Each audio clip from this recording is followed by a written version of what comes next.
Hi, and welcome back to the University of Law's podcast. I'm your host, Rik Palmer, and I'm going to speak to you today about telephone interviews. Telephone interviews are super important because quite often they're used as part of the recruitment plan. And what they're really doing is they've got a lot of applicants that they want to speak to. And instead of inviting everyone to interview, they try and wheedle out the good ones from a telephone interview. So that means if you're not on top form for your telephone interview, chances are you might never get the chance for that job. So they're super important. Today, I'm going to just be the one speaking, so it's not an interview today. Hopefully, you will not get sick of the sound of my voice. I will try to keep it concise and clear. We've also got some fake telephone interviews that are quite fun to give you an idea of how to be successful and also how not to do it, because it's always best to learn from other people's mistakes. So let's start. Tip number one. This is part of the recruitment process, so it's quite often contracted out to another agency to complete this. Not always, but sometimes it's contracted out.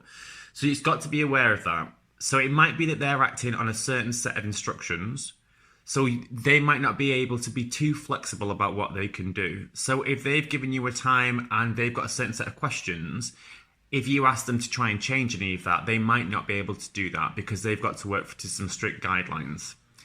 Also, what you've got to remember is no matter whoever is on the phone, even if you really, really hate them, you've got to hide that really, really well. Because, first of all, you're not going to be working with that person. Even if they work for the company you're applying to, they're probably in HR, you're probably not going to speak to them that much. But quite often, like we say, it's recruited to another company, so they probably don't even work for that company. No matter if they try and wind you up, if they try and goad you into saying something stupid, just don't react because they're probably testing you for a reason. And if they're having a bad day, don't make it your bad day. Tip two, be prepared.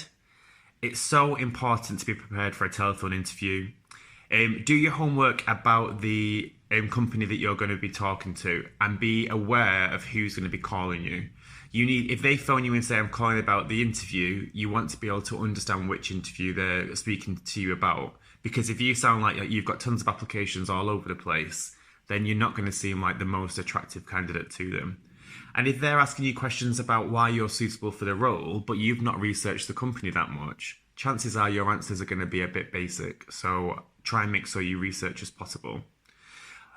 Also with being prepared, check that you are sorted in your environment. So if you've got an answer phone message, make sure it's an appropriate one. I used to, when I was at college, have a really stupid answer phone message where I pretended to answer the phone so that people would start talking and then I'd be like, answer phone. It's not even the funniest joke, but I used to do it. Anything like that, take it off because you might just naff the person off that's phoning you and they might not phone you back because they'll think it's a bit unprofessional. Also, warn your friends and your family. So if I was to call you for an interview and someone else picks up and makes a joke, I'm probably not going to be that impressed. And again, make sure they're not in the background making jokes as well. It's the kind of thing that used to happen all the time in uni, but just make sure you're trying to save yourself from anything that's a little bit unprofessional. Okay, tip three. Not being able to be seen is both a plus and a minus. So think about the benefits. You can keep a lot of stuff with you. So have a pen on you, have some paper to make notes, have your diary available, or make sure you've got your calendar open on your phone so that you can access it really easily. And this way you can react really quickly. And try and use prompts if you're going to use notes. So kind of like cue cards kind of things on a piece of paper, rather than reading off a script, because it's really clear when you're reading off a script. Your interviewer's not going to be able to see what you've got in front of you, but they might be able to hear you, be that with your paper rustling, or if it's just that you're quite hesitant because you're reading and you're trying to get the gist of what you've written. So make sure whatever your notes are, they're really easy to follow and you can be super quick using them. If you've not organised your notes properly, it's going to be a bit of a mess. So check that you've identified what your key selling points are, who you are, what your brand is, what your relevant skills are that relate to this job in question, and make sure that you're effectively talking about them through the whole of the interview. Also, good notes are company details, who the interviewer is, what their name is, what the job specification is, because they might ask you some questions. And it's quite nice if they phone you and they say, hi, I'm calling about the job, and you can say, oh, hi, is that Rik? Thanks for calling me. straight away you've started that rapport. So it's good to have all that information with you. Hopefully you get a scheduled time, but you can keep this kind of stuff, just keep a book in your bag, like with some notes in it. That might be the way to do it. Tip 4, body language. Sounds stupid, you're obviously not going to be able to be seen, but body language and facial expressions actually do come through a telephone interview. I used to work in a call centre, doing like legal advice for people. And the best piece of advice I was given is when you're talking, smile, because people can hear your smile. And it makes you look absolutely psychotic that you're sat on a phone talking with a big grin on your face. But that body language really comes through. Also, if you're going to have a telephone interview, you could, if it's scheduled in and you know when it's coming, you can either be like, lay in your bed, chilling out with your notes all around you, or you can sit up at a table, sit properly, try and, be dressed, don't be wearing your pajamas and stuff, and it'll get you into that professional mindset, and it'll hopefully really help out. But there's a lot of research to show that body language on a phone call is super important. Number 5, tone and expression. People need to get that you're enthusiastic, and something that I've always been told about public speaking is that you almost have to go one level higher than you're used to. So even now when I'm recording this, I'm literally like away from mirrors because I'd be really cringe if I saw myself being so expressive. But it is important because if we're quite monotone when we speak to our friends and families, because we're getting on with things usually and we're just chatting away on the phone. This isn't that kind of phone call. It's not a chat. This is an actual interview. So you've got to remember that you've got to be really enthusiastic. A good way to do this is actually visualize a person in your head as though you're actually speaking to a person face to face. And it'll get you kind of into that zone.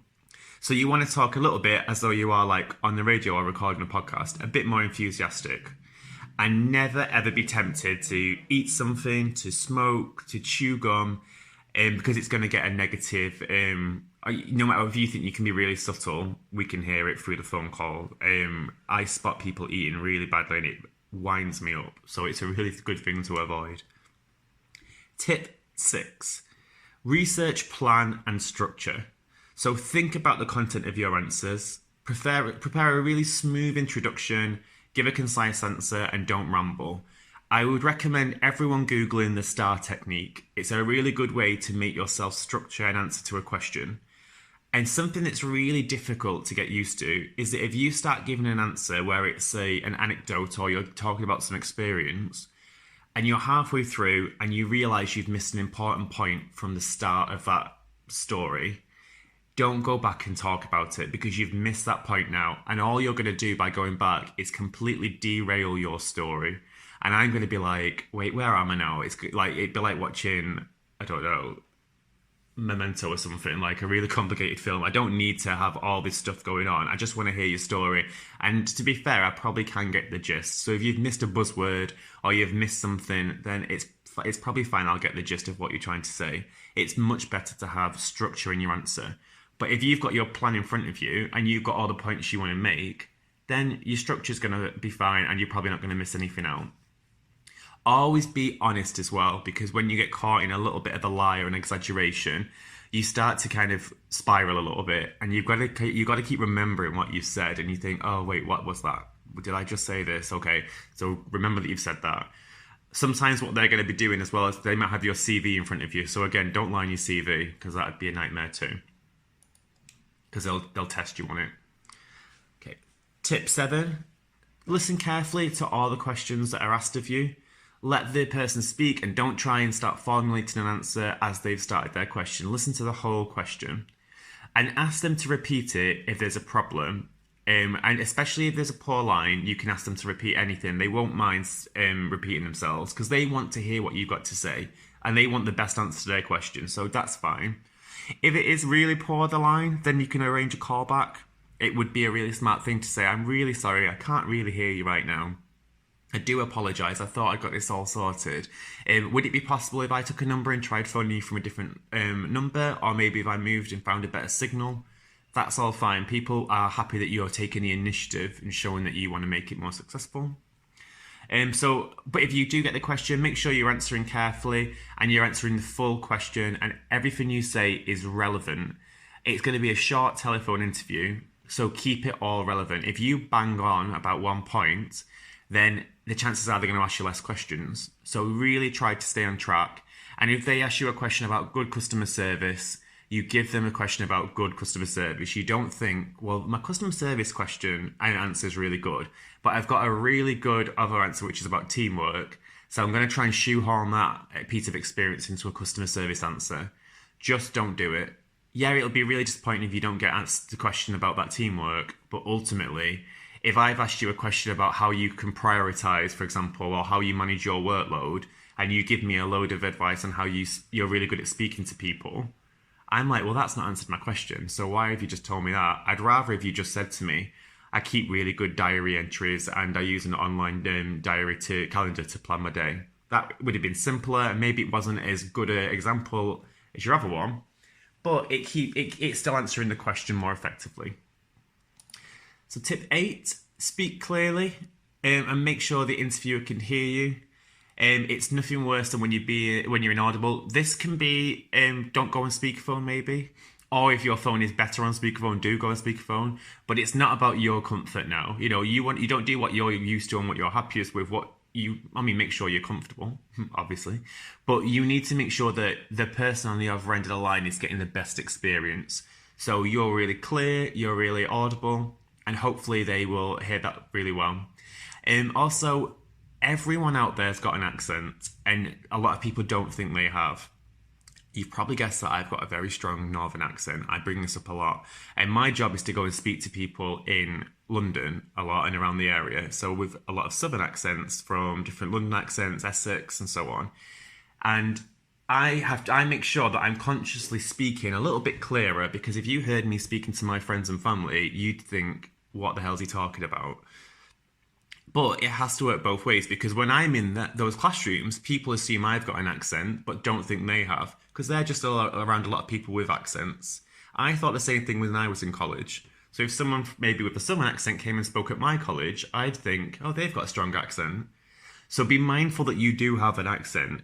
And unless the person has the exact same accent on the other end of the line, just try and make sure you enunciate really clearly, as though you're speaking to people with, different language abilities, so they can really understand you nice and clearly.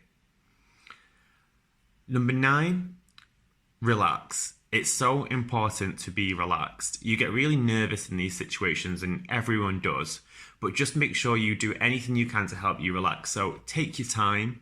Breathe steadily. It's fine to have a sip of water. Just mention you're doing it because they can't see you. Just say, oh, sorry, I'm just going to get a quick sip of water.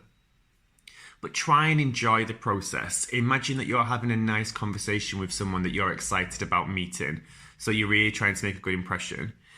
So if you can't answer a question, just make sure your interviewer knows that and just ask for maybe a moment to think about it.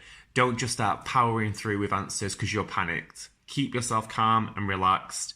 And it doesn't matter, but the only thing you have to be conscious of, obviously, is if you go quiet for too long, it might sound like the telephone's gone dead, like you've hung up. So just if you do have a moment of silence, just say, oh, just one moment, just let me think about that. The sip of water is always a good one, though, if you just need that split second to arrange your thoughts. Finally, tip 10, take control of the interview environment. This is so important. So quite often you'll be sent an email, read through everything, because there's nothing worse than when an interviewer phones you and it's clear that you've not read the instructions or the job description and things like that. But what they'll often do is book a time when it's appropriate to call you. So make sure if you're at that time that you do everything to limit any distractions. And that's visual distractions for you, because you might be distracted if someone is walking past a window, or if there's pets in the room. I'd be very distracted if there was a dog in the room. But also audio distractions, so any noises. So you need to, if you're you've got other people living in your house, you stick a sign on the wall, on the door of the room you're using that says, please be quiet, I'm in a telephone interview, don't enter. It's fine, everyone does it, no one's going to be bothered by that. Tell everyone that's in the house that you're going to do a telephone interview, but also be prepared. If you've got a telephone interview at 2 o'clock, don't think, Right, well, I'm meeting my friend at 1 o'clock to go for lunch, so that should be fine as long as we're not too long at lunch. You'll end up rushing and you'll end up taking that call on the walk back from lunch. And that just makes the interviewer think, oh, well, you don't really care about this interview, so I don't know if you'll care about the job. So if what I like to know is when I phone people, I often say that it's now a good time, and then I usually tell them, I'm like, yeah, I'm on my own. I'm in a nice quiet space, so we should have no distractions. My time is completely yours now. So just make sure that you keep it, you keep your environment nice and calm, so you're relaxed. No distractions for you to be looking around. TV off, and there's no noises going on. Sometimes it's not possible, and I'll give you an example. When I applied for this job, which was a long time ago when I started working for the University of ULaw, I had a telephone interview, and they phoned me, and I was on the train. I live in a small town in the north, and I was on the train into Manchester, and this train line notoriously has no signal for most of it. So I got this phone call, and I was told that this was like since I got the job, I was told, well, your telephone interview was very good, and it was actually by someone who worked for the university. And I just said to them straight away, I just explained everything that was happening. So I said, just so you're aware, I'm sat on a train. I'm more than happy to take this phone call, and if you give me a number, I'll jot it down. And as soon as I get signal, if I do lose signal, I'll call you back straight away. And I do apologise for that, but I'll do, hopefully I can answer your questions and we won't lose signal. And it was on the fly. They were grateful that I was willing to just take it like that and not rearrange it. It saved them a load of admin and bother. So yeah, they found it really helpful. So I would just, explain your situation if you're in a tricky situation. If you're in a loud, busy place, say, oh, just a moment, I'll go and try and find a quiet area. That's fine, I'm just out at the moment. Or if it's like a really crazy place, or you're in, if you're about to go into the cinema or something, you can say to them, oh, I'm really sorry. I actually am just about to walk into something right now. Would it be possible if I could take a number and give you a call back in, 2 hours? Or by all means, please do drop me an email with a better time for you. But I do apologise, but I can't right now. That's fine. My piece of advice there, though, is you should be as flexible as possible. So if it's that you're about to walk up to your friend and you can see them and you're like, oh, sorry, I can't really, I'm about to meet a friend, I'd probably think, you could have told your friend, just wait there a minute, I'll see you in 15 minutes, I'm going to take a phone call, that's fine. But if it's something you can't get out of, that's fine. But like I say, if you've had this planned, then you should have made sure you're in a situation where you can take that call. Okay, that is my tips. What I'm going to do now is play you some examples. Now, the funniest ones are always the worst ones. This is fake. This person would make a fantastic telephone interviewee. But I'm going to start by an interview now. I'm the interviewer, and we're going to listen to what not to do. Here we go.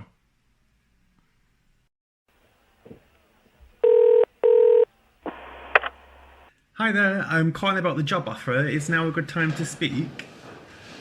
Sorry, who's this? Sorry. I'm calling from the company. You've applied for a job. I'm just it's the telephone interview that we've emailed about. Is this a good time? It's the time we agreed this. Is it still a good time for you? I'm really sorry. I'm not sure which job this is. I've made a couple of applications. So. It's the customer service job. Oh, okay. I think I know which one it is. To be honest, I'm kind of outside at the moment with my friends. Is this gonna be a long call or?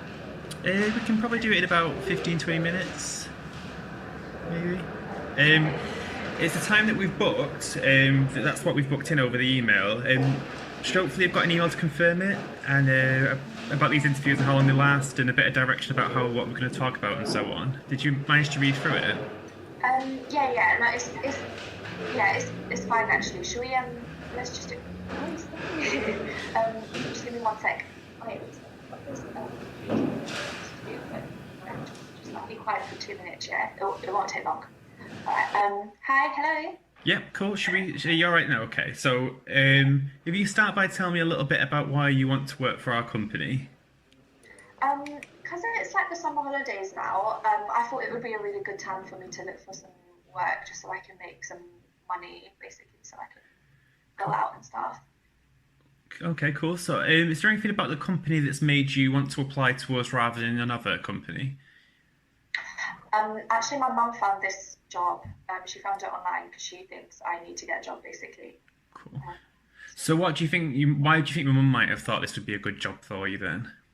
I think she thought because it's a good like entry level place for me to start and just get a bit of work experience, even if I don't stay very long. Like just to have a bit of experience, to be honest. Okay. Do you have any good customer service at the moment? Any skills or any experience you can bring? Not really. But like lots of my friends, like everybody I know says that I'm really, really nice to people when I talk to people. So I think that's like a really good, a really, really important skill that I've got. Yeah, great. Okay, so if you're at college at the moment, do you do well at college? Is everything going okay there? Yeah, I'm doing good. I'm doing law, English, and business studies. Okay. How's that going? Yeah, it's going really good. I actually just got an award for public speaking, which I think is really, really good. Like my mom told me to say it. Basically, I think it's a bit embarrassing, but yeah, my mom told me to say it in my interview. So. Okay, so how did that award come about then? So I studied business studies, and as part of business studies, we had to go and work for this company for 2 weeks. Oh my god, I can't remember what company it was. It was that one. It was that.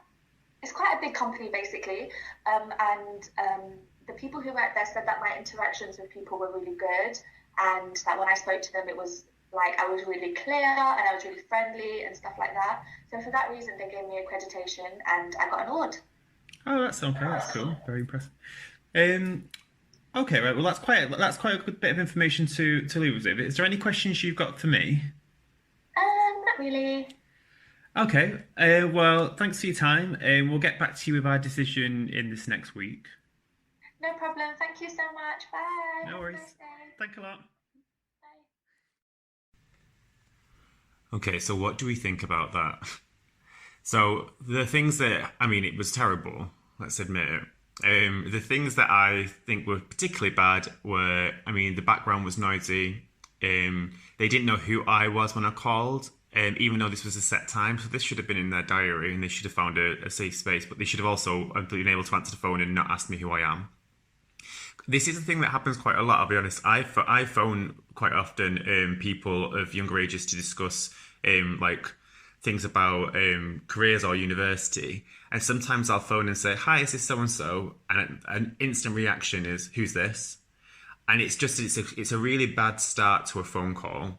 And I understand why, because you like it's who's got my number, and sometimes it's an unregistered number, and I get frustrated, and you think it's possibly going to be someone that's selling you something, or it's some PPI scam. I still usually start my phone calls with, "Hi, can you just tell me who you are, please?" And then hopefully that means that, oh, okay, great. If they are a PPI scam, I can go, okay, get off my phone line. I don't want to speak to you, weirdo. But if it was someone, it was positive, I've not started, a bit aggressive. So it's always best to start well. So they also said they couldn't remember which job, and because they'd made a couple of applications. We know that everyone's applying for a few jobs, but when you say that, it's like, oh, well, none of these job applications are that important if you can't, keep it in your mind which one you're supposed to be taking a call for. When she said, "Is this call going to be long?" I mean, that's so rude. I'd be tempted to say, "We don't have to do it if you don't want," but I didn't, obviously. They were messing around with friends, and then obviously said to the friend, "Don't worry, it'll just be a couple of minutes." If I would have heard, it would be best if I didn't overhear anything, but I would have rather have overheard. Oh, this is a really good opportunity, so I'm just going to go and take this call now, and I'll be back in a little while, but hopefully this is going to be a great opportunity for me. Or something, just sell it a little bit. Reasons for working for the company. When that question was asked, which will be asked of most people, why do you want to work for us?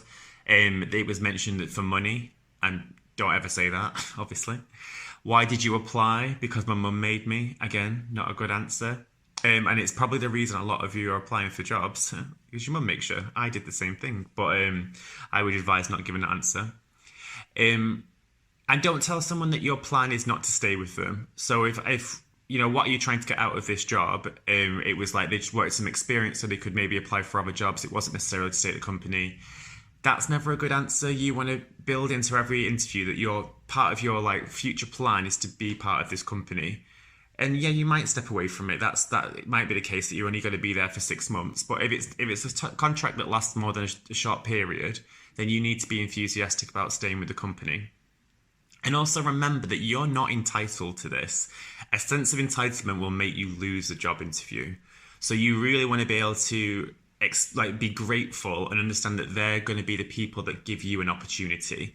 You're not so there's no well, what can you do for me situation. It is kind of at the moment one way. Once you start working there, you'll be supported and you'll be given so much great stuff. So you've also got to be flexible and understand that that's a really good opportunity. So I'm going to do whatever I can to support you in giving me that opportunity.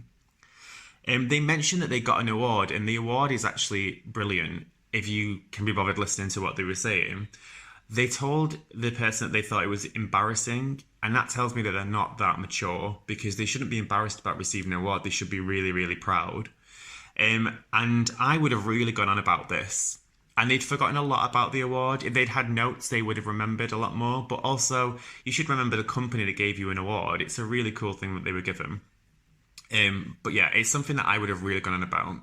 And at the end, they ended on, do you have any questions for me? And it was, no, not really. They were very polite and nice, actually, throughout the whole call. It was a friendly person, but I usually have a question ready, just trying to have some locked and loaded. Thanks so much for this. If there was to be a follow-up interview, would it be on the premises, or is it a video interview? Or, think about something that you might be able to ask that's interesting, and maybe something that's specifically about the company if you can. And just a little bit of advice is that on this call, the whole time I was being very nice to the person. I was just hiding that I didn't like them. From the start of this call, was probably never going to offer this person a job, but I was not going to get anything out of being rude, so I just carried on being nice. I was also asking a lot of encouraging questions to really get the depth of what they were trying to tell me. That's not really a good thing, though. If someone's asking you tons of questions to try and find more about your examples, it's probably because you've not described them well enough. So try and make sure that they don't have to ask you lots of follow-up questions about something. If they do, it might just be that they were interested. But in this example, I was only asking questions because it was getting blood from a stone. So now we're going to listen to a good one, and then we'll touch back on what we thought was good about it. Hi there, I'm calling about your job offer. Is this a good time to talk? Thanks for calling me back. Yeah, now's a really good time to talk, actually. Brilliant. Do you need a minute to find a quiet space? Thanks, though. I'm already in a quiet space, so I'm happy to begin now if you want. That's great. Did you get a chance to read through the email that I sent you? I did, yeah, thank you. It was really helpful. I've made sure that I won't have any distractions. I've got my personal details ready should you need them. Yeah, thanks. That's great. So if you could start by briefly telling me why you want to join our company and what's really exciting you about this job. So I was really intrigued when I came across your job description, and it seemed to cover a lot of the things I was interested in. I think it really plays to my strengths, which are problem solving and customer service. I've got a lot of experience in these, and I know this is where I want to progress. So for me to be able to use these skills with your company, I can see a lot of development. I also have read a lot about what your company does, and I followed it really closely with regards to its charitable work, and also the work it does to support local communities, and that's something I'm really passionate about. Oh, that's great to hear. So now I just want to ask you a little bit about that experience that you've got in customer service. So you say you're interested in this. Can you give me a bit of background on what you've done so far? Yes, sure. So I've had a few jobs in customer service before. My most recent ones was in a well-known supermarket, and I've worked in their customer services department, processing refunds, returns, and on average I would serve around 20 to 30 customers a day. And our main goal was to support their further custom with our business. So to do this, the most important thing to bear in mind is that we should always try and help the customer feel special. Hopefully we are able to action their request completely as they wished to action it. However, in some cases there are more difficult scenarios where we've had to offer them a different solution to the issue. With this, I've always had it in the front of my mind that we should be supporting and encouraging the customer, that I'm doing everything I possibly could and giving them a variety of options so that they could be part of a decision-making process. During my time in customer service, I received 5-star awards in our ratings from customers who had interacted with.